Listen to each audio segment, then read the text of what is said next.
नमस्कार, मैं शंभू कुमार सिंह और आप देख रहे हैं नेशनल दस्तक। सबसे बड़ी खबर है, रिलायंस ग्रुप मतलब मुकेश अंबानी अपने घुटनों पर आ गए हैं किसान आंदोलन की वजह से। आज 4 जनवरी है, फाइनल दौर की बातचीत हो रही है। किसान जो है वो पूरे देश में 26 जनवरी की तैयारी कर रहे हैं। ये बड़ी खबर है। क्या होगी बातचीत में पहले बता दूंगा आपको।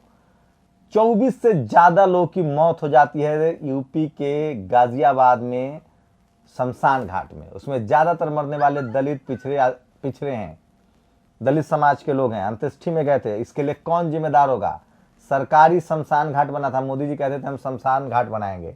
शमशान घाट बना था सरकारी। सोचिए अगर यही मायावती, अखिलेश या लालू यादव का राज होता तो मीडिया छाती पीट लेती और क्या होता। कोरोना वैक्सीन को लेकर अब रामदेव के बाद मुख्यमंत्री ने सवाल उठाया, कहा कि मैं नहीं लगवाऊंगा। लोग अखिलेश यादव को हंस रहे थे। अब तो एक बीजेपी के बड़े मुख्यमंत्री ने कह दिया कि मैं कोरोना वैक्सीन नहीं लगवाऊंगा। ये भी बड़ी खबर आपको बताऊंगा। और उसके बाद सबसे बड़ी खबर जो है वो 24 लोग की मौत है शमशान घाट में। उस पर क्या कार्रवाई होगी, मीडिया की भूमिका, किसान आंदोलन पर क्या होगा। लेकिन सबसे पहले आज बात शमशान घाट की।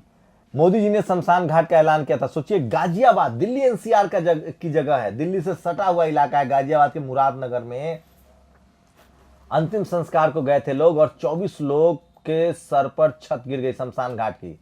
60 लाख रुपए लगाकर सरकारी पैसे से शमशान घाट बनाया गया था। इसकी अकाउंटेबिलिटी कौन लेगा? तो यूपी में किसी भी घटना के लिए सरकार जिम्मेदार नहीं है, लेकिन सारा काम क्रेडिट लेने के लिए सरकार जिम्मेदार है। आप सोचिए, मरने वाले ज्यादातर दलित समाज के लोग हैं। कल भीम आर्मी के लोग वहां जाने वाले हैं। 2 लाख रुपए कंपनसेशन का ऐलान किया है। वो लोग 20 लाख रुपए और एक नौकरी मांगने की बात कर रहे हैं। ये भी खबर बताऊंगा।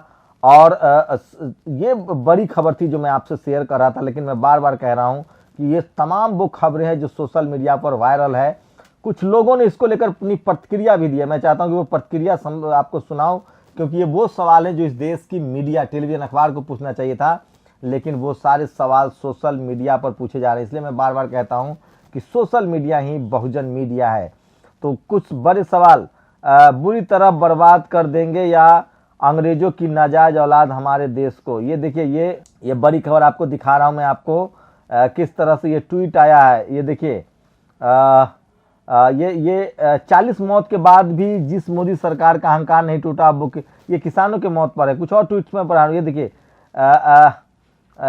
ये खबर है, बहुत ही बड़ी खबर है। 20 लोग की मौत अन्य किसी देश की संसद हिला देती, कानून बदल देती, सरकारें गिरा देती, पर न्यू इंडिया में ये सब संभव है। ये जो मरे हैं मलबे में लोग दबकर। गाजियाबाद के मुरादनगर में शमशान घाट की छत ढहने से अब तक 25 लोगों की मौत, ये आज तक की रिपोर्ट है। ईओ, जेई, सुपरवाइजर और ठेकेदार पर केस, लेकिन अकाउंटेबल कौन है? 24 मौत 24 घंटे होने वाले पर रामराज में अब तक एक भी गिरफ्तारी नहीं। योगी सरकार किसको बचा रही है? एक भाषण पर तो सोचिए, लोग लिख रहे हैं कि भाषण पर एफआईआर दर्ज हो जाता है, कमेंट करने पर जो गोली मारता है उसको जमानत मिलती है, पार्टी में शामिल करा लिया जाता है, लेकिन अगर आप एक जोक मार देंगे तो आपको गिरफ्तार कर लिया जाता है। तो ये खबर है। और तस्वीरें दिखा रहा हूं आपको। यूपी के गाजियाबाद में 23 लोग की जान चली गई, किसी के पिता तो किसी के भाई नहीं रहा। ये पंकज झा ने लिखा है। पत्रकारों की थोड़ी बहुत हिम्मत बढ़ रही है। बरखा ने लिखा है, मुस्कुराएं आप यूपी में है, यदि इसके लिए खिलाफ लिख दिया तो योगी सरकार आपके खिलाफ देशद्रोह का मुकदमा दर्ज कर देगा। किस हिंदुत्व की बात करते हैं? शमशान बनाने में भी जो बेईमानी करती है, जो न जिंदगी की कदर करती है न मौत के बाद। नवीन ने लिखा है, इसको पोस्ट किया है, 20 लोगों की मौत किसी देश। तो ये तमाम जो खबरें थी जो मैं आपको बता रहा था, जो मौत हुई है उसको लेकर है। अब दूसरी बड़ी खबर है। सोचिए, किसान आंदोलन से पहले मैं उस खबर को आपको बता देना चाह रहा हूं। कोरोना वैक्सीन को लेकर विवाद अब शुरू हो गया है। ये देखिए किस तरह से ये बड़ा पोस्ट है जो मैं आपको दिखा रहा हूं। कोरोना वैक्सीन को लेकर प्रशांत कनौजिया ने ट्वीट किया है कि तीसरे दौर का ट्रायल भी नहीं किया गया। उन्होंने डेटा दिया है, सबूत दिखाए हैं। सरकार खुद कह रही कि नियम अनुसार तीसरे फेज के ह्यूमन क्लिनिकल ट्रायल के बाद ही वैक्सीन को मान्यता प्राप्त हो सकता है, लेकिन जो भारत में वैक्सीन लॉन्च हुआ है वो उसके क्लिनिकल ट्रायल नहीं हुए हैं। ये प्रशांत कनौजिया ने ट्वीट किया है। पहले से ही वैक्सीन को मान्यता प्राप्त, पर यहाँ तो ट्रायल से पहले ही मुहर लगा दी गई। ये किसको लाभ पहुंचाने के लिए किया जा रहा है?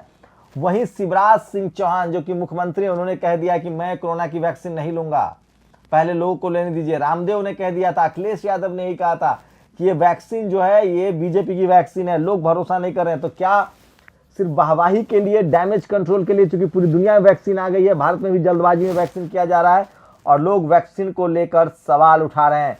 और अब बात किसानों की 40 किसानों की अब तक मौत हो चुकी है। 4 जनवरी आज बातचीत हो रही है और उसके हरियाणा के रेवाड़ी में किसानों पर गोले छोड़े गए हैं, आंसू गैस के गोले छोड़े गए, उनको मारा गया है। सब 26 जनवरी की तैयारी कर रहे हैं। किसानों को अब तक भरोसा नहीं है कि उनके साथ कुछ न्याय होगा, इसलिए वो तमाम जो ये किसी युद्ध का मंजर नहीं बल्कि हिंदुस्तान के अन्नदाता है जिनको भाजपाई दुश्मन देश के नागरिक की तरह हमले कर रहा है। तो तमाम लोग इसको पोस्ट लिख रहे हैं और सोचिए कि ये तमाम पोस्ट जो है गोली मारने वाले को बेल और जोक मारने वाले को जेल, बहुत नाइंसाफी है जो तंज कर रहे हैं लोग।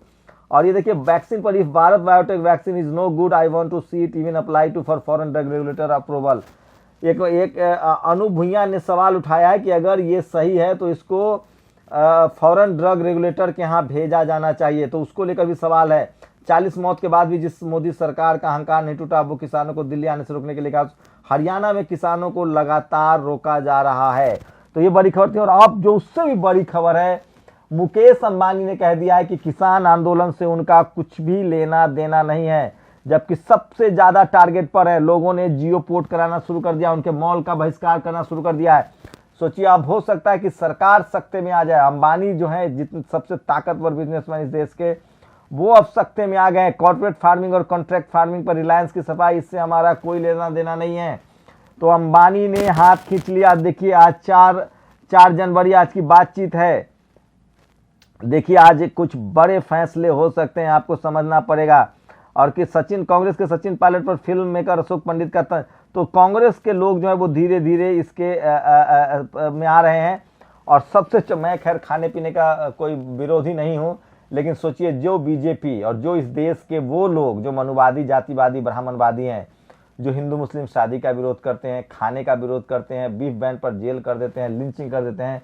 भारतीय क्रिकेट टीम के क्रिकेटर्स ऑस्ट्रेलिया में बीफ खाने के बिल आए हैं उनके सामने।